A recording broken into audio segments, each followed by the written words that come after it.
नमस्कार दोस्तों, जय हिंद जय भारत। आजकल मैं चर्चा कर रहा हूं मध्यकालीन इतिहास की, और उस मध्यकालीन इतिहास में मैं बात कर रहा हूं मुगल इतिहास की। तो मुगलों के जो शासन था उसके कौन कौन से सम्राट हुए, कौन कौन से शहंशाह हुए। आज मैं छठे सम्राट या छठे शहंशाह जो बहुत ही कट्टर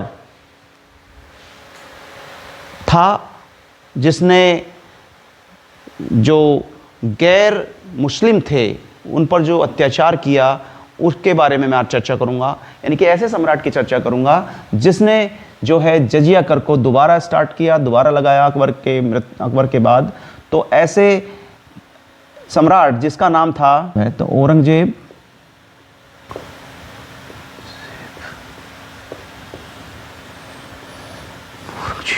तो औरंगजेब एक तरह से बहुत ही कट्टर स्वभाव का व्यक्ति था, जिसे संगीत से घृणा थी और जिसने अपने साम्राज्य का विस्तार चरम पर पहुंचाया, जिसने पूरे दक्षिण भारत को जीतने का सपना पाला, लेकिन अंत में वो दक्षिण में लड़ते लड़ते मर गया। तो औरंगजेब के बारे में माना जाता है कि उसका जन्म 3 नवंबर 1618 को गुजरात में हुआ और वह छठा मुगल शासक था जो 1658 से लेकर लगभग 1707 तक जिसका शासन चला, उसकी मृत्यु तक। औरंगजेब ने भारतीय उपमहाद्वीप पर लगभग आधी सदी तक राज किया, लगभग 49 वर्षों तक या 50 वर्षों तक। और उसमें माना जाता है कि अकबर के बाद वह सबसे लंबे समय तक बादशाह रहा।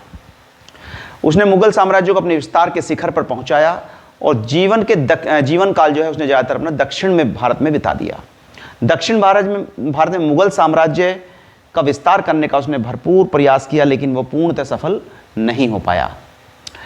तो अगर हम बात करें तो उसका जन्म शाहजहां और मुमताज़ महल के छठे संतान के रूप में या तीसरे पुत्र के रूप में हुआ 1618 में। और उनके पिता उस समय गुजरात के सूबेदार थे, तो इसीलिए उनका जन्म जो है वो गुजरात में हुआ। जून 1626 में जब उसके पिता द्वारा किया गया विद्रोह असफल हो गया था, तो औरंगजेब और उसके भाई दारा शिकोह को उसके दादा जहांगीर के लाहौर वाले दरबार में नूरजहां द्वारा बंधक बनाकर रखा गया था, ऐसा माना जाता है। 26 फरवरी 1628 को जब शाहजहां को मुगल सम्राट घोषित किया गया, तब औरंगजेब आगरा किले में अपने माता पिता के साथ रहने के लिए आया। यहीं पर औरंगजेब ने अरबी और फारसी की शिक्षा प्राप्त की और उसका जो है फिर वो एक तरह से सत्ता में उसका प्रवेश हो गया। शाहजहां ने 1634 में शहजादे औरंगजेब को दक्षिण का सूबेदार बनाया। औरंगजेब महाराष्ट्र खड़की में जो है उसका नाम बदल कर बाद में इसने औरंगाबाद कर दिया था, वहाँ पर जो है ये रहा और 1637 में उसने रबिया दुर्रानी से विवाह किया। शाहजहां का मुगल दरबार का कामकाज अपने बेटे दारा शिकोह को सौंपने लगा और 1644 में औरंगजेब की एक बहन जो थी वो एक दुर्घटना में जलकर मर गई, जिससे औरंगजेब जो है आगरा लौटा और उसके पिता को इस चीज़ के लिए या इस बात के लिए उस पर गुस्सा आया और उसने उसे सत्ता से बेदखल कर दिया, यानी कि उसे गवर्नर पद से हटा दिया। उसके बाद उसे गुजरात का सूबेदार बनाया गया कुछ दिन बाद, और बाद में उसको फिर बदसखान या उत्तरी अफगानिस्तान था और बाल्ख अफगानिस्तान का जो उज्बेक वाला क्षेत्र है उसका भी गवर्नर उसको बनाया गया। तो बाद में उसे मुल्तान और सिंध का जो सूबेदार भी बनाया गया। तो इस तरह से उसको जो है जिम्मेदारियां दी गई। तो बाद में क्या हुआ, औरंगजेब और उसके भाइयों के बीच सत्ता के लिए जो है संघर्ष रहा और शाहजहां जब बीमार रहने लगे तो उसके बीमार होने के साथ साथ जो है उसे उसके बेटों में दारा शिकोह में, शाह सूजा में और औरंगजेब में सत्ता के लिए संघर्ष हुआ। जैसा मुगलों का इतिहास रहा है कि भाइयों में संघर्ष या सत्ता के लिए संघर्ष होता था।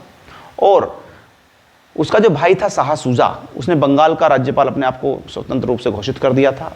तो इसी के साथ साथ जो है बाद में फिर औरंगजेब ने 1658 में शाहजहां को आगरा के किले में बंदी बना लिया और शोम को जो है शासक घोषित कर दिया।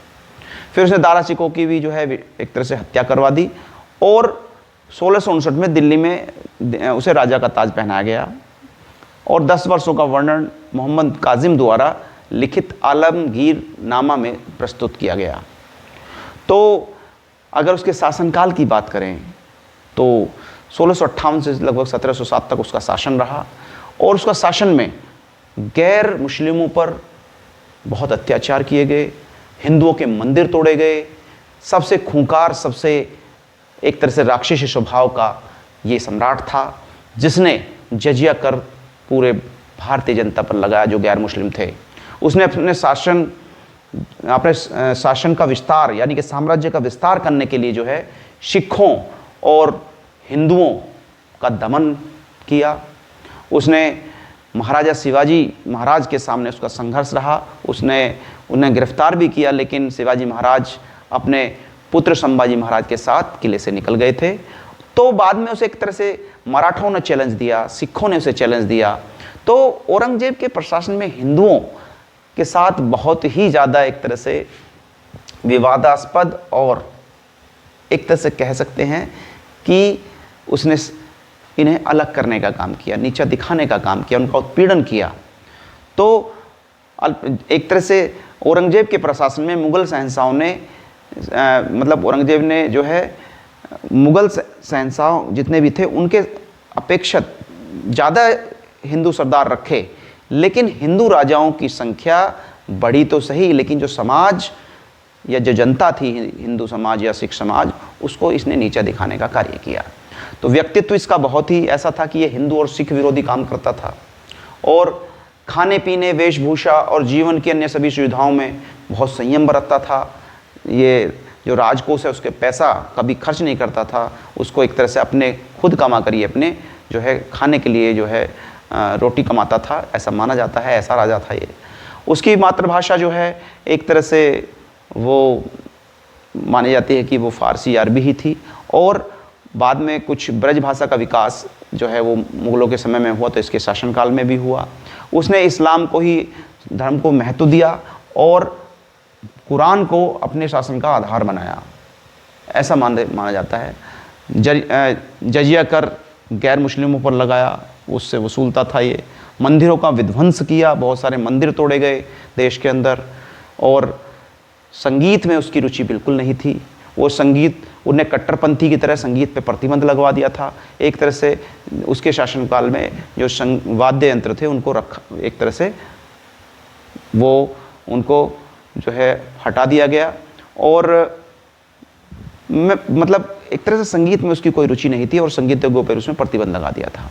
अंतिम समय में जो है वो दक्षिण भारत को जीतने के लिए उसने जो है अपना संघर्ष जारी रखा, उसको ज़्यादा सफलता नहीं मिली और 50 वर्ष लगभग 50 वर्ष के शासनकाल करने के बाद अहमदनगर में 3 मार्च सन 1707 को उसकी मृत्यु हो गई। तो एक तरह से दक्षिण में संघर्ष करते करते उसका जीवन पूरा बीत गया। अगर उसके स्थापत्य कला निर्माण की बात करें तो औरंगजेब ने लाहौर का बादशाही मस्जिद बनवाई 1673 में। 1678 में बीबी का मकबरा जो उसकी पत्नी रुबिया की दुरानी की स्मृति में बनाई गई थी और औरंगजेब ने दिल्ली के लाल किले में मोती मस्जिद भी जो है वो बनवाई। तो ये उपलब्धियां थी औरंगजेब की। तो औरंगजेब का शासन बड़ा विवादास्पद रहा और इन विवादों के साथ साथ लगभग 49 से 50 साल शासन करने के बाद उसकी मृत्यु हो गई। इतिहास में उसका शासन कोई अच्छे अक्षरों में नहीं लिखा जाता। एक तरह से उसने पूरे समाज यानी कि गैर मुस्लिम समाज को परेशान करने का कार्य किया। तो लेकिन उसने अपने साम्राज्य का विस्तार किया, एक बादशाह की तरह वो सफल भी रहा। उसने अपने भाइयों की हत्या करके एक तरह से वो सम्राट बना। तो आज मैंने औरंगजेब के बारे में आपको बताया, उसके संघर्ष के बारे में बताया, उसके साम्राज्य विस्तार के बारे में चर्चा की। तो मैं आगे फिर और कुछ वीडियोज़ लेके आऊँगा, इतिहास की जानकारी मैं देता रहूँगा। तो अगले वीडियो तक के लिए मैं आप लोगों से विदा लेना चाहूँगा। तब तक के लिए नमस्कार, जय हिंद, जय भारत, धन्यवाद।